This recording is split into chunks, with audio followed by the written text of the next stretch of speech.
Hello everyone, my name is Jolene Schaefer and I'm the Marketing Coordinator for SWK Technologies. I'd like to welcome you to our webinar, Supply Chains Under Stress, Best Practices to Manage Your Warehouse, presented by Russ Graf of Sage Inventory Advisor. A little housekeeping before we get started. Everyone has been placed on mute to keep the background noise down.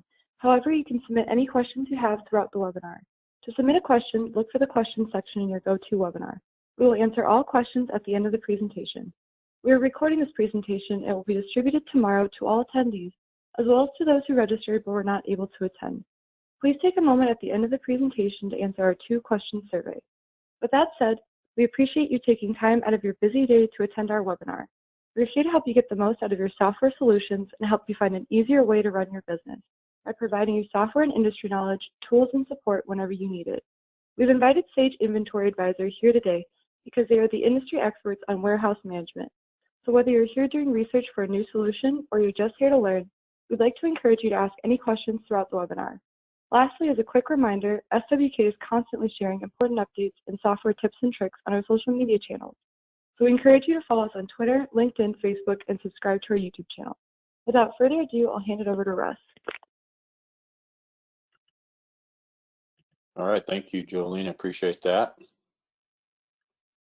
And let me show my screen. Let me know when you're seeing that.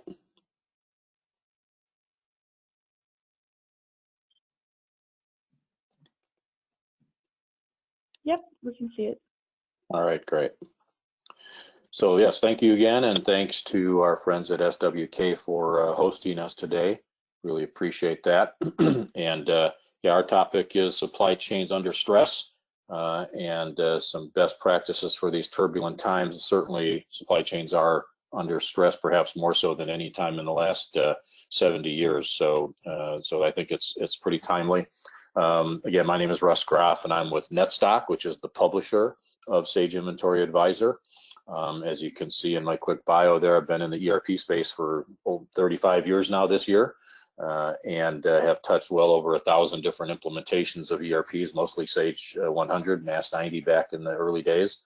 And so I've earned every one of those gray hairs in that photo. But most recently, I've been now with Netstock and the Sage Inventory Advisor product for about 6 years, which has been great, and it allows me to work with great partners like SWK to introduce Sage Inventory Advisor to folks like you. So again, appreciate the opportunity, and let's go ahead and get started. So clearly we are in unprecedented times, right? No need to overstate that.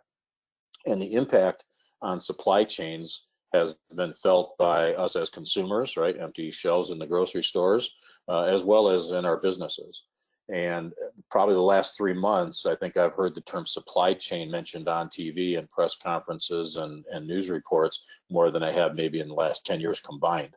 So clearly it's a top of mind topic, and you know, certainly something that's critical for us to think through at this point. But we also want to just give this a little bit of context, right? Supply chains always face disruptions. All kinds of external forces can impact the normal flow of goods from suppliers and to our customers and so forth. Events like trade wars and tariffs, like we actually were experiencing before the pandemic hit. It's not making the news now, but it was a challenge that many businesses were facing already. Things like natural disasters. We've got an operation in Australia, and before the pandemic hit, the big news there was, of course, the horrific brush fires that they were experiencing down there. And we know from our customers that we have there that it impacted supply chains in many respects, and certainly in demand issues. So things like labor strikes and political unrest, unfortunately terrorist attacks on occasion.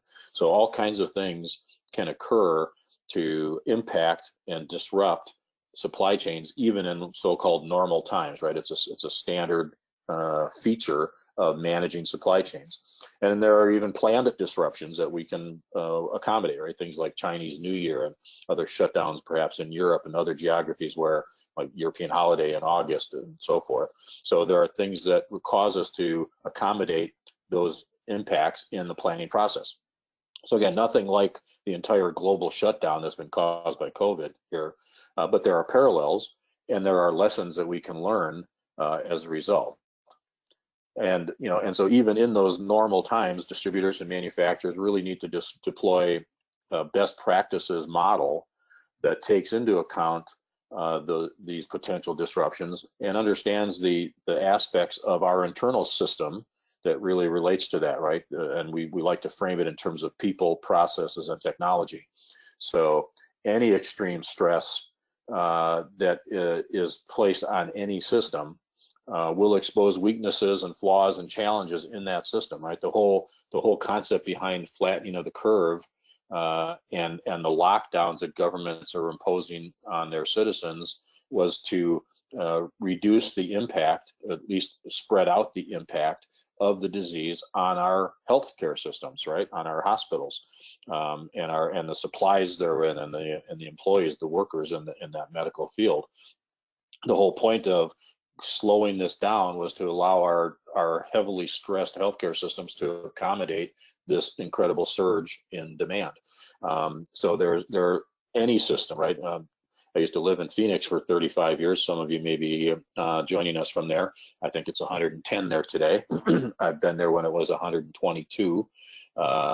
And you could have 30 days in a row of that kind of temperature. That will stress anybody's air conditioning system, right? And if you've got an air conditioning system that's weak in any way, hasn't been maintained, hasn't been updated, is overtaxed, it will be stressed by that kind of impact, that sort of outside influence, and may break. And that's what we're experiencing in many cases in our supply chain systems today, where it's exposing flaws and challenges that we really need to shore up anyway, and now it's become even more evident. So if we think about it in terms of your own situation, right, how has this upheaval been exposing flaws in your supply chain and your systems and processes, and how has your operation been able to respond to what's been going on? Are you lacking those alternate vendor relationships that you wish you had in other parts of the world, where you could get supplies and not be beholden to one particular geography that was now unable to fill your need? Did you have other transportation options available to you, or were you reliant on only one method of getting your goods, either in or out? Were you able to pick up the phone and leverage trusting relationships with your suppliers, right? Do those folks know who you are? Do they know you by name? Have you met with them? Were you able to leverage those relationships to negotiate and get some response better than maybe somebody else that maybe hadn't taken that step to develop those relationships? Did your technology that you have in place let you spot trends and problems early in the cycle, early in the process, so that you could get ahead of the curve? So I think those are great questions for us to be asking right now, right? Again, did that system of people, processes, and technology, as they were being tested, how would you grade them, right? Did you find some areas where you could potentially improve in one or more of those areas? It's really a perfect time for us to be thinking along those lines.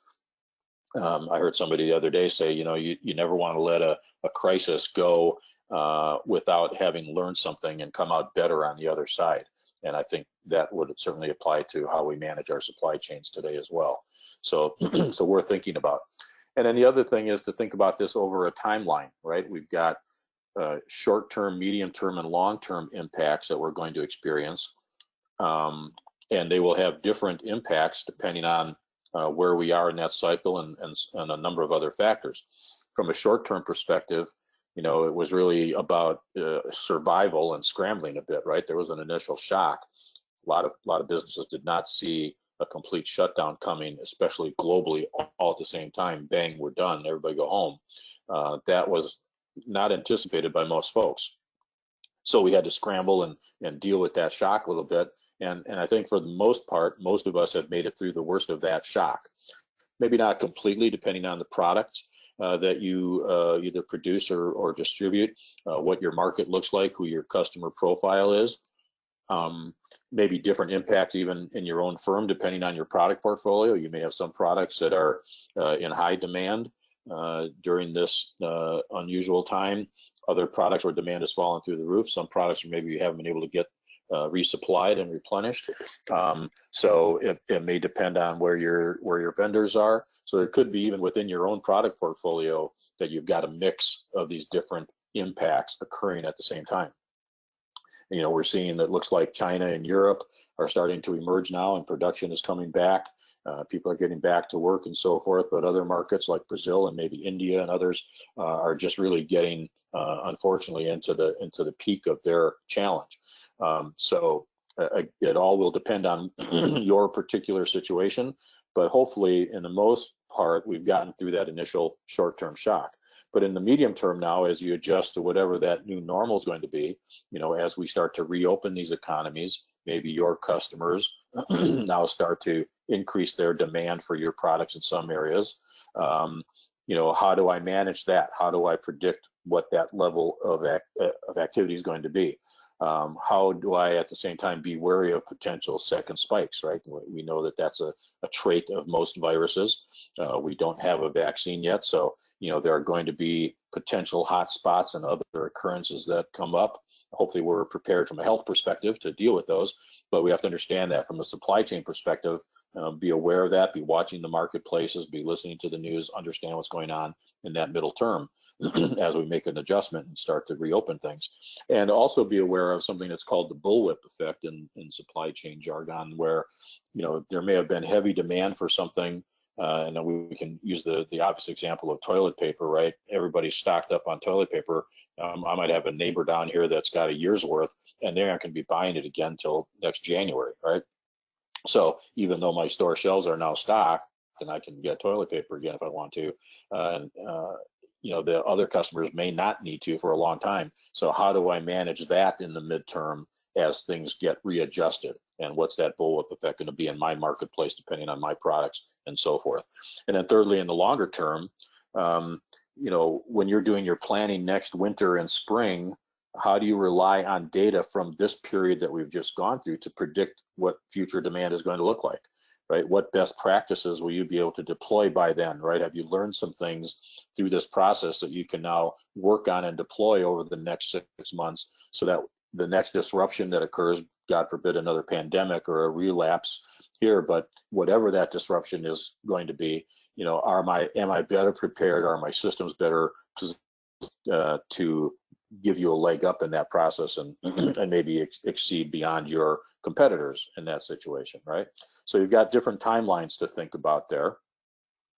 And then if we talk a little bit more about your specific environment, you know, are you leveraging all that Sage 100 has to offer, or whatever, or Sage X3, whatever product you might be running? You know, there's a huge depth of functionality there, right? Very mature, powerful products that have a lot of ability to be tweaked and manipulated, parameters set, configurations done, and so forth, where there's just an awful lot of room for adjusting and managing. And you've got a great partner in SWK to help you get through that process. So make sure that you're leveraging every ounce of capability in that core ERP environment, because that's really the foundation of all this. But then you likely have some other subsystems or third-party add-ons or additions to that ERP environment that also are part of your supply chain solutions, right, in terms of tools. Are you leveraging some of the warehouse management modules and add-ons that are out there for the Sage ERPs? And there are some great ones, right? Again, very mature products. Are you leveraging some sort of shipping automation tools, perhaps? Or maybe an e-commerce or EDI functionality that you've added onto that core Sage environment. Make sure that you are leveraging all those things, that they're maximized and optimized, that you really are getting every ounce of capability out of there. And what we also find is many companies are using Excel spreadsheets in various aspects of their business management systems, right? And makes perfect sense. Obviously, Excel is a powerful, readily available application. Lots of people know how to navigate it and use it. And so it's obviously a fantastic tool for many applications, but we would argue that inventory planning is not one of those proper use cases for an Excel spreadsheet. And we run into that all the time, and we'll talk a little bit more about that a little bit later. So those should be some of the tech stack that you've got in place. And let's take a quick segue just to make sure that we're on the same page here and talk about the difference between inventory control and inventory replenishment. And that maybe seems obvious, but I think it bears some emphasis here. So when we think of the phrase inventory management, when somebody says that term to you, most of us think of what I would call really only one aspect of that function or aspect which is inventory control. It's the management of the physical product, the capturing of the transactions for all the movement of your items, receiving, pick, pack, ship, doing physical counts, hopefully cycle counts of your key items, et cetera, and potentially using a warehouse management or third-party barcode type tool where you're leveraging that technology to make that more accurate and efficient to understand exactly what you have. Critically important for you to have accurate and efficient understanding of knowing what you have and where you have and so forth. But it's the whole story, right? It doesn't tell us if it's the right quantity of product at the right place at the right time. And so this flip side of the inventory management coin is sometimes called inventory replenishment. As you see here, you may hear the phrase inventory optimization. And so it's really a hand in glove complement to the inventory control piece. If I've got good understanding what I have, now I need to do the analytics to understand, is it the right stuff? And I can do that through use of forecasting tools, better ordering systems, and management tools to help me expedite and manage by exception and really understand what's going on in my inventory, what the health of that inventory looks like. It's a term we sometimes use. And so that's the function, unfortunately, where firms are often using Excel to try to accomplish this piece of inventory management, the replenishment piece. And I think it's to their detriment. It's just never going to be a best practices type of model. It's going to fall short. Excuse me. And let's understand what those issues are, right? What happens when we do fall short in that area? The impact on the firm when inventory is not optimized. And there's really three key things that we see. One is the potential to run out of stock on key items, especially popular, fast-selling items, fast-moving items, which is the worst-case scenario. Accumulating too much of other stock, where I've got excess in my warehouse. And then there's the folks that are managing those two competing interests of having enough but not too much, the buyers and planners in the organization, which might be folks that are wearing multiple hats, and this is just one of their roles in the organization. Very difficult, stressful job to perform, and with limited tools, again, without the right support to really get that done, and can be pretty inefficient. So again, the worst thing can happen is running out of product, right? When a customer has a demand, or if your manufacturing facility has to shut down a production run because of a lack of a nut or a bolt or some other component. Very expensive, very, very costly, risky. You not only lose the potential to lose a customer or that particular order for that sale, but you could lose the customer overall if they have a positive experience elsewhere. And so really a bad scenario to run out, but you can't simply buy your way out of that problem. It doesn't make sense. It's not profitable for your business to simply buy excess, buy too much, and so that I never run out, right? The big problem with that is, of course, it ties up cash, working capital in your inventory. So just envision dollar bills stacked up in your warehouse gathering dust. And we know cash is king, especially in small, medium-sized businesses. Think of all the different things that could be done with that cash to drive other productivity gains, other profitable endeavors for that business. So that's really painful. And then the other problem is actually a little more tangible, even that there's actual hard carrying costs associated with that excess inventory, right? There are things like taxes and insurance and potential for shrinkage from either breakage or obsolescence of those items. You've got to count it, it takes up space. So there's labor costs and rental space costs associated with it. And so generally there's a rule of thumb of anywhere from 18 to 20% of those of that value of that inventory is tied up in carrying costs. So if we just did some simple back of the envelope math, if you will, and use very conservative numbers. Let's say we've got $1 million worth of inventory and we've got 10% excess. And again, that's really conservative. In most cases, we discover 20 to 30% or more of inventory is in an excess status. It's in the inventory that didn't need to be there yet, based on requirements and so forth, and all the analytics that we can do. So, but if we use a conservative 10%, I've got $1 million worth of inventory. That's $100,000 worth of cash tied up in excess inventory, right? And it's, again, more likely twice or three times that.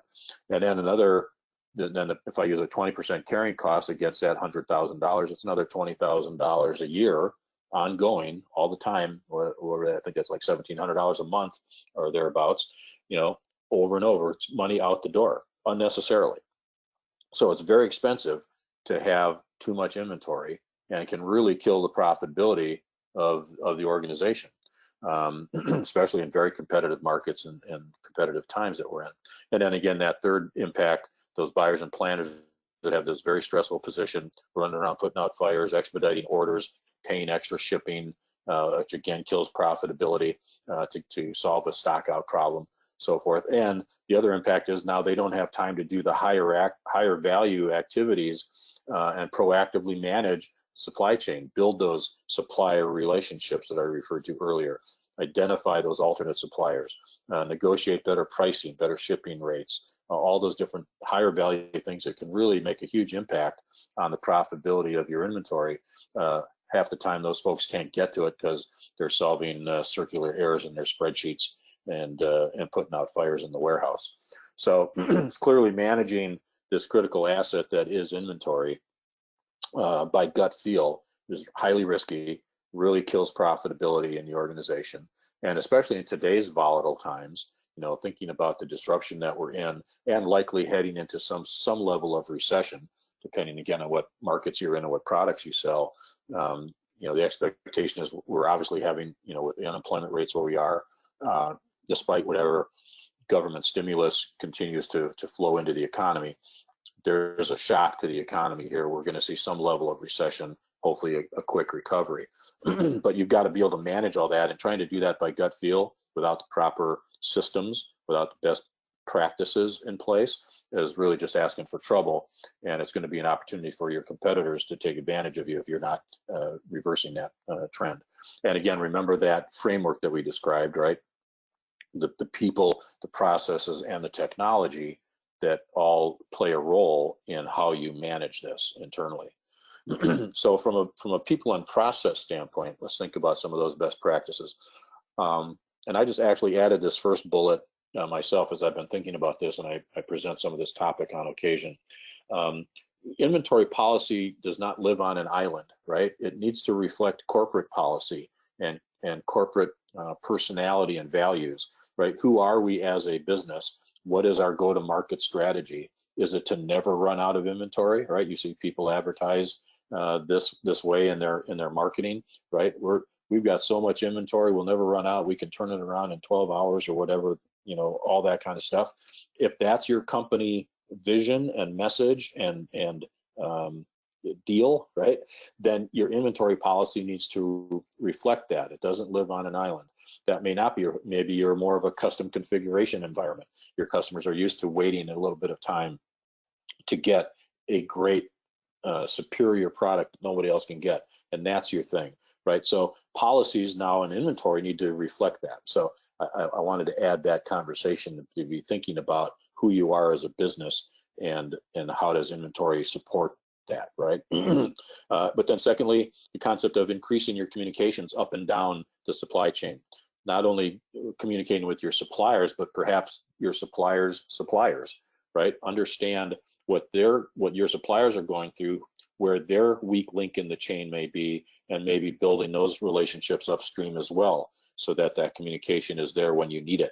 Likewise, your customers' customers, not only understand who your customers are and what they need, but maybe why, what are their customers demanding of them, if that's where you sit in the chain, right? So building those communications, picking up the phone when we can, travel again, getting out on site if necessary, if possible, and building those connections.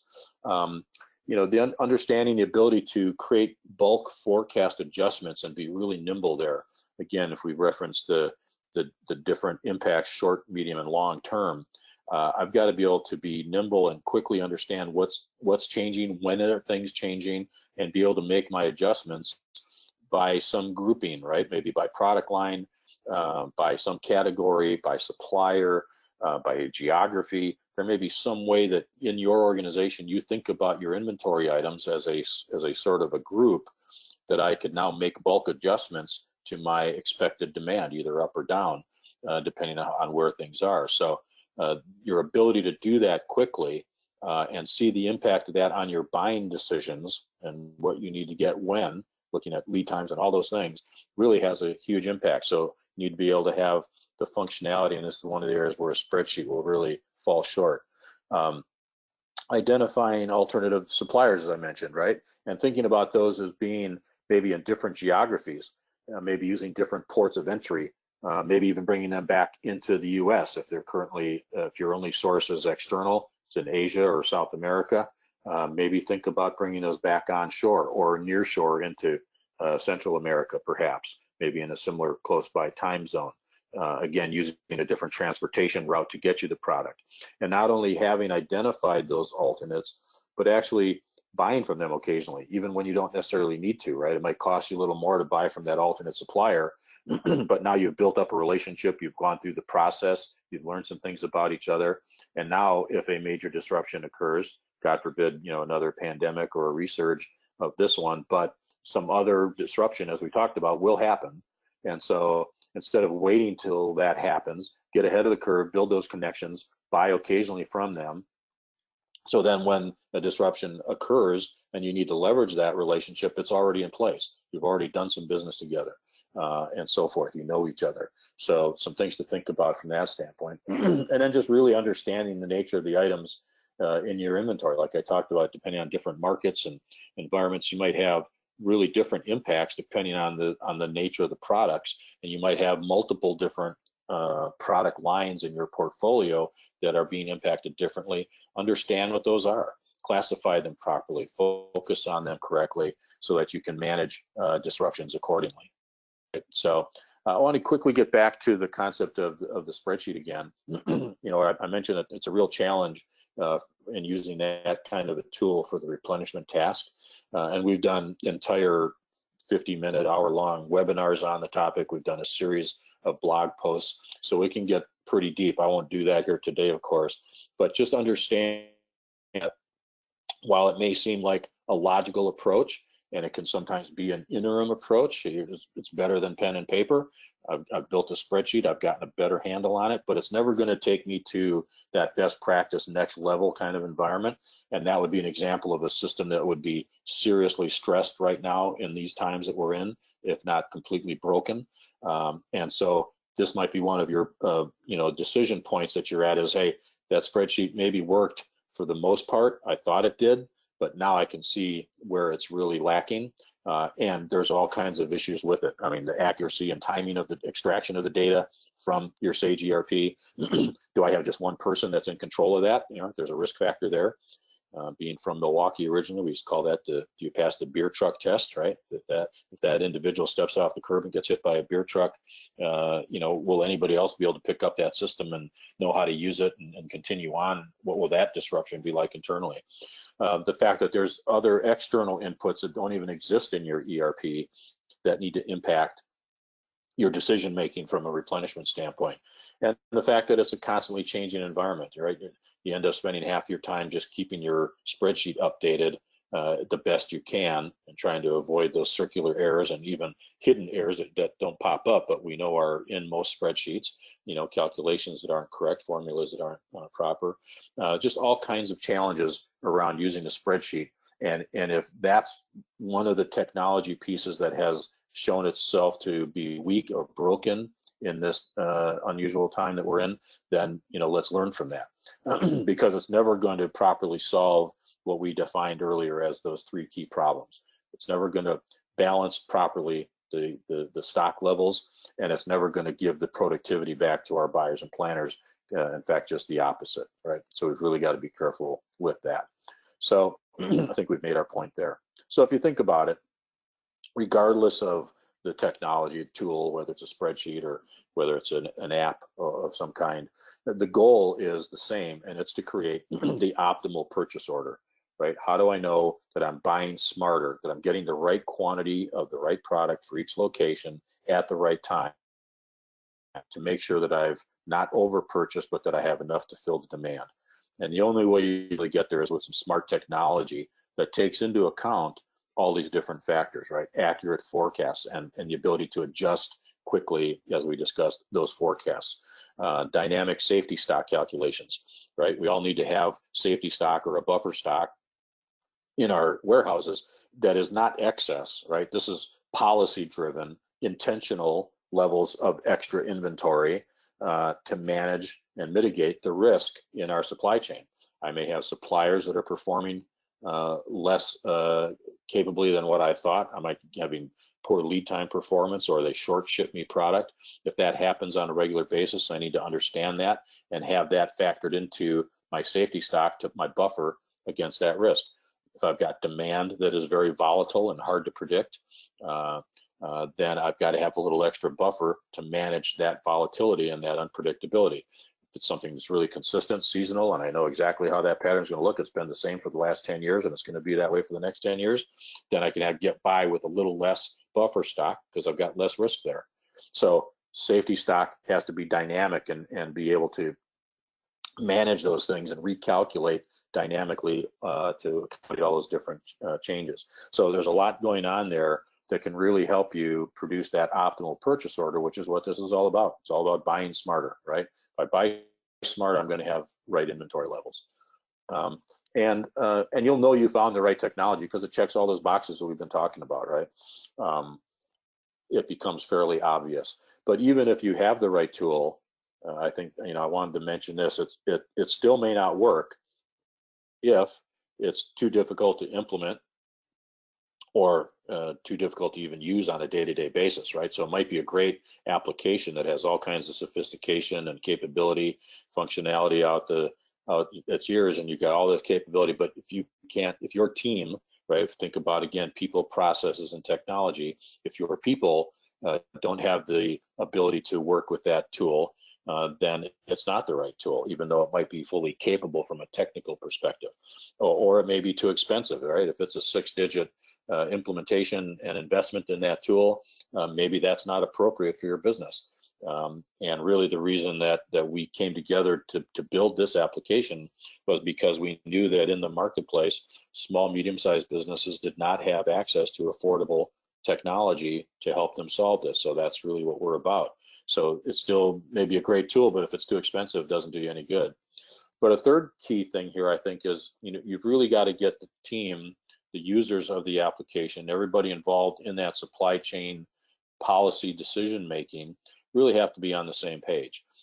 And change management can be really hard. It can be just as key as getting the right tool in place. If everybody doesn't embrace it and follow along and understand it and trust it and so forth, and communicate around it, have that be a tool for building sales and operations processes that we can trust the data and we know is clean and accurate, then we've got a real challenge as well. We're never going to fully leverage the investment and get the full benefit out of that tool. So change management can be very difficult, can be hard. Some of the people that need to make that change may be the ones that just spent the last 3 years building that master spreadsheet.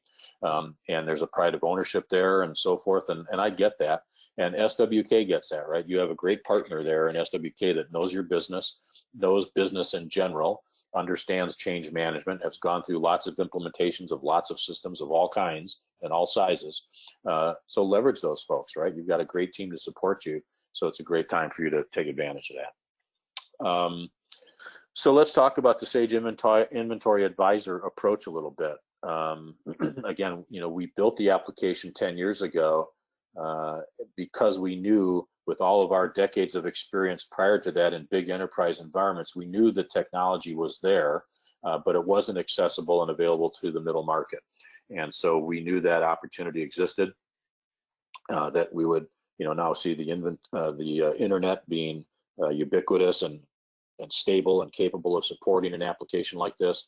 So it just made sense for us to take all that domain knowledge that our team had and distill that into a application geared towards the small, medium-sized business to really finally give those businesses, which now have, in many cases, almost as much or just as much complexity in the supply chain, right? Buying products from overseas with long lead times, maybe multiple vendors for sources for those products, selling omni-channel environments online and direct and distributing and so forth.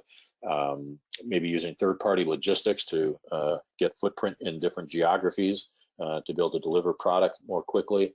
You know, all of a sudden, a small, medium-sized company could have a very complex environment, and they just did not have the right solutions available to them. So that's what motivated us to build the Inventory Advisor application, and I think we've delivered on that. So the approach we took was, you know, let's build a cloud-based application. So it was built in the cloud for the cloud, only on the cloud, right? So web browser-based, very modern interface, and available on any browser, right? Any device, on demand, anytime, anywhere type of environment was really the kind of mobility and agility that we needed to deliver. Integration with quality ERP systems. So Sage was one of the first ones that we connected with, and globally, right? We were originally in South Africa. We're now there in the UK and Germany and Australia, as I mentioned. So lots of different Sage ERPs around the globe that we integrate with, as well as other applications like Acumatica, which SWK also implements and supports. So we've taken care of that spreadsheet issue that I mentioned of the data extract and timing and synchronization of that and the quality of that. Our integration does that automatically every night in a matter of minutes, and it's done. So it takes that burden right out of your hands and solves that problem. And then we take all that data that's captured by the ERP. If you think about sales orders, purchase orders, all the histories, item histories and master files, warehouse tables, all that stuff is well organized. Tremendous capability of capturing all these transactions, thousands a day, that are stored in these very well organized tables, but they're all disparate, right? They're spread all over the place. And so we can grab all that disparate data, aggregate it, and bring it back to you as actionable information in an application that's dashboard driven, graphical, colorful, easily navigated, very interactive and logical in the way they manage and navigate it. And now I've got a tool that really helps me understand, excuse me again, the health of my inventory and where I've got issues that I need to focus on. And that's really the concept of management by exception. If you've got 1,000 or 10,000 SKUs in your inventory, there's no way that you can understand what's going on with each of those items every single day. But I can have a tool that says, here's the 50 or 20 that have a problem today that I need to work on. And not only that, but here's my priority list for, you know, which of those 20 you need to get to first, right? So we do all that kind of, all those analytics for you, make life easy for the buyer and planner that says, okay, I've got 20 minutes today, or I've got 3 hours today. Here's the 5-10 things that I'm going to solve and fix. I've got to go make sure that PO gets expedited, this one gets killed, this one gets created, whatever it is. It's all at your fingertips, and you're spending your time where you're going to have the most impact on your inventory and therefore on your organization's profitability. And then, of course, the key thing is the rapid deployment and make it affordable, right? Let's get this thing up and running quickly, rapid time to value, all implemented remotely, so you don't have consultants coming on site and at a billing rate and so forth. Flat fee implementation, here's what it takes, bang, get it done, get value out of it very quickly, and then have an ongoing subscription pricing that's very affordable. So with that, in the last few minutes that we've got before we open it up for questions, I'll go ahead and share just a couple of screenshots rather than get into a live demo. Always happy to do that for you. But here's an example of the bulk of our dashboard that when our customers log in, and now again, we've got over 1,500 companies around the globe using this exact interface every single day. Over 800 of those are in North America. So very heavily installed, heavily used. You know, I think we're managing north of $20 billion worth of inventory for our customers. This is the tool that they all see. We do not modify this interface for anybody at all. What we do configure and can manipulate for you is how your data is represented in this interface, in this dashboard. So I can, again, talk about those groupings by product line, by supplier, by buyer code, or combination of groupings, by geographies, whatever it might be. However your business thinks about your inventory from a macro perspective and a drill down from there, we can manipulate that and display that here on this very functional dashboard that has a very common model, right? I've got a bar chart on the top that shows me my trend over time. I've got a total macro view of the status of that key performance indicator. If you look at that screen in the middle, excess stock, I've got $9.5 million worth of excess stock across some 2,500 items. I can go look at all those if I want to, but what we then also do is show you the top 5 items in this warehouse location that is contributing most to that condition. And so here my top 5 items represent over $500,000, over $600,000 worth of my $9.5 million problem, right? So instead of 2,500 items, I'll worry about 5 today. If I can fix those 5, understand what's going on with them, make sure that I've got a plan of action in place. Tomorrow I get a fresh top 5, the next day another top 5, etc. And if I have some discipline in how I manage those, I can't help but see my trend lines going the right direction. So been very visual, very colorful, easy to drill around, built-in help screens, built-in context-sensitive video clips, right, to help you understand, a built-in system we call Simon, which is a learning management system. So built-in learning tools right in the application, really focused on self-serve, but then also, of course, we make ourselves available to support you and help you get that deployment done properly and so forth. But give you all the tools to manage it on your own, any time of day, right, from anywhere, because it's cloud and available. One of the color codes that you saw on that dashboard had to do with how we classify items, and we talked about that a little bit earlier, how critically important that is. So we're going to classify all your items by the standard ABC ranking by value, pretty typical in an inventory management environment. But we're also going to rank those same items by speed of movement or velocity, and give them a low, medium, or high ranking scoring. And then we combine those 2 axes into one matrix here, this 9-box color-coded matrix that really helps, again, now understand the nature of the items in my inventory. Upper right quadrant, of course, in color-coded green, these are my bread and butter items, high value, fast moving, probably the most profitable items. This is critical stuff. I'll maybe want to have different policies associated with those, higher fill rates, different other targets that I want to look at, and by color coding, I can focus my vision to those real quickly, as opposed to maybe the items in the lower left in red, slow-moving, low-cost items. You know, first on my question why I bother to stock them at all, if I could have my vendors manage that inventory for me, if I can have quick lead times and turnaround on those, I might assess some of those. Others, I might say, you know, if these are nuts and bolts or whatever that I need, I'll just change my replenishment cycle on those, right? Buy them twice a year and buy them in bulk, get the best price, and put them in the corner of the warehouse. So now, but the point is I can make policy decisions and be strategic about how I manage these items because of where they sit in this spectrum, right, in my classification process. So we do a great job of helping you manipulate that and understand that. And out of the box, it comes with set parameters, but these can all be configured as well. I referenced earlier forecasting and adjustments of forecasts. So there's an example of a screen of an individual item that has in blue a historical consumption of that item, and then in gold on the right, the future projected forecast based on an algorithm that was chosen that gave me the best fitting result, right? We've got 15 or more algorithms available to us in the application that are very sophisticated, really smart, do a great job of finding seasonality and trends up and down and smoothing spikes and dips within standard deviations and all this fancy math. But the point is, it's going to do its best job possible of predicting the future. But then as a buyer or planner, I know I'm also going to get external forces influencing me. I'm going to get feedback from my sales team. I'm going to get impact from the marketplace itself, from what's going on in the disruption of my marketplace, right? And I can make those quick adjustments that impact my buying decisions. And speaking of buying decisions, the last screen I'll show you here before we conclude is this is an example of an order screen where Sage Inventory Advisor will present to the user, hey, here's every line item that should be purchased from a given supplier today, and here's why.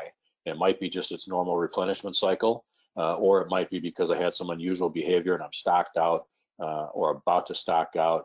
So I better get this added to the very next PO that I create for that item. And so here it is, all the detail behind it, our recommendation on how much to buy, and an understanding of why that's our recommendation. If a buyer questions that number, here's all the information right at your fingertips.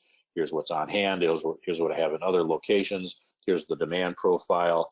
Here's my minimum order quantities and multiples that I buy it in. Everything that I could possibly need to know is there, where I can very quickly scan and say, yep, I trust that number, that recommendation, or I don't. I'm going to make a change because I know something else, and make those changes, push a button, and in a click, it creates the open purchase order for me back in my Sage ERP. So a great tool that can create that optimal purchase order that is the nirvana here, right?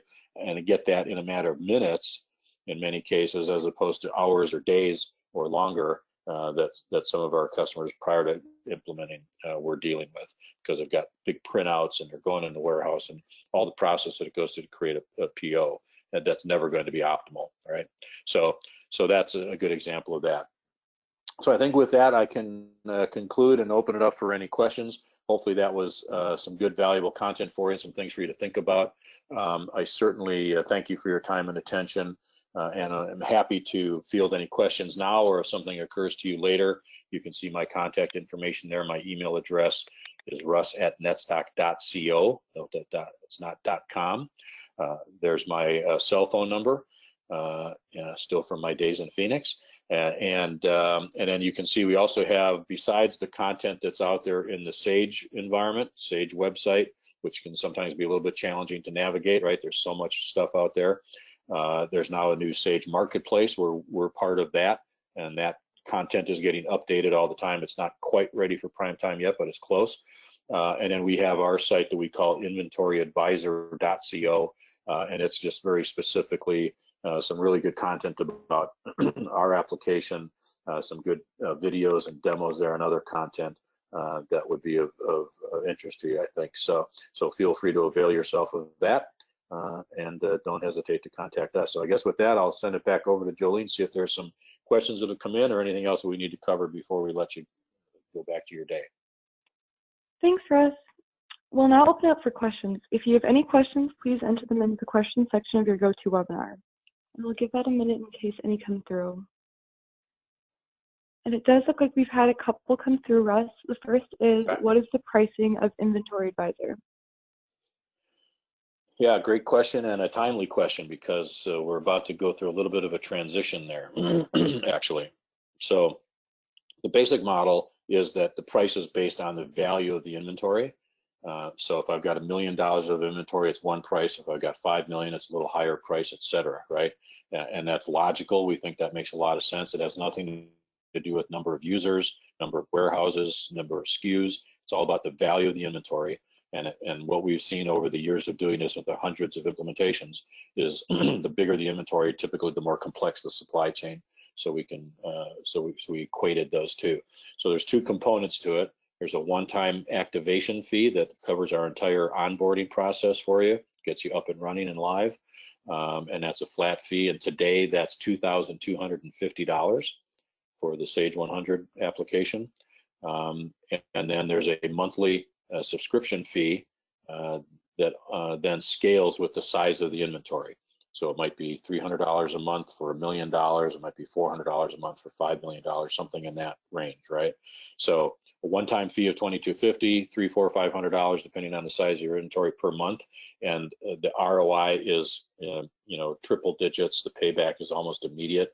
We talked about that little back of the envelope math earlier. If even at $1 million and a conservative excess, I'm looking at a huge ROI compared to what it costs to implement that. So what's happening on July 1st actually is a change in the pricing model, where both the activation fee and the monthly subscription are going to scale up with the size of the inventory. So today and through June 30, it's $2,250 regardless of the size of your inventory. On July 1, that will now scale and kind of parallel what that monthly number is. So if you're on the fence and thinking about this being a good decision for your organization, you might want to make that decision now before we get to the price increase in July. Depending on the size of your inventory, it may make a significant difference. Great. And then we have another one that came through. What is the implementation process? Yeah, as I mentioned, we've got a ton of implementations we've done, right? So over 800 in North America, et cetera. So we've really got a very mature, well-refined methodology that we put in place to deploy this. Again, all done remotely. We've always done it remotely. So the lockdown has had no impact on our process at all with a cloud tool that we've got. So we're very efficient, very good at it. It's basically a 5-step process, and you know, it involves some coaching sessions and some benchmarks that we want to get you through as a user, give you some time to play and get around and mess around with it a little bit. You can't hurt anything. We've refreshed the data, you know, on a nightly basis anyway, so we get you up and running, get you that first dashboard, start to do a little bit of refinement of that to make sure that it matches the way that you think about your inventory. Then we do some training and turn you loose. And so it can be a very quick process. I've seen it as quick as 2 weeks, but more typically in a distribution environment, you might expect 4 or 5 weeks, just because you've got other things to do in your day. Maybe now, if things are a little bit slower in your organization, this would be a great time to implement it. You might get it up quicker, but we're not going to be the hold up. We're going to move as fast as our customers want us to. But so distribution, 4 or 5 weeks. In a manufacturing environment, it has a little bit more complexity, bills of materials and things to think about there. Maybe it's more like 6 weeks or so. All right, and then we have another that came through. If you have multiple companies, can you consolidate the data in Sage Inventory Advisor? Yeah, great question, and the answer is yes. Sometimes it may depend on how those companies are deployed, you know, on your servers and so forth, and how Sage is configured. But generally, that's, you know, one instance of the Sage ERP and multiple companies within that instance. And yes, we can combine those views and segregate those views. We can mix and match and play with that. And then from a pricing standpoint, what we'll do is we'll just combine the value of both companies' inventories to set that price point based on inventory value. So yes, very easily done, very common. Wonderful. Well, I think that's all the questions that we have. So thank you so much, Russ, for your informative presentation, for taking the time to be here today. It was my pleasure. Have a wonderful rest of your day.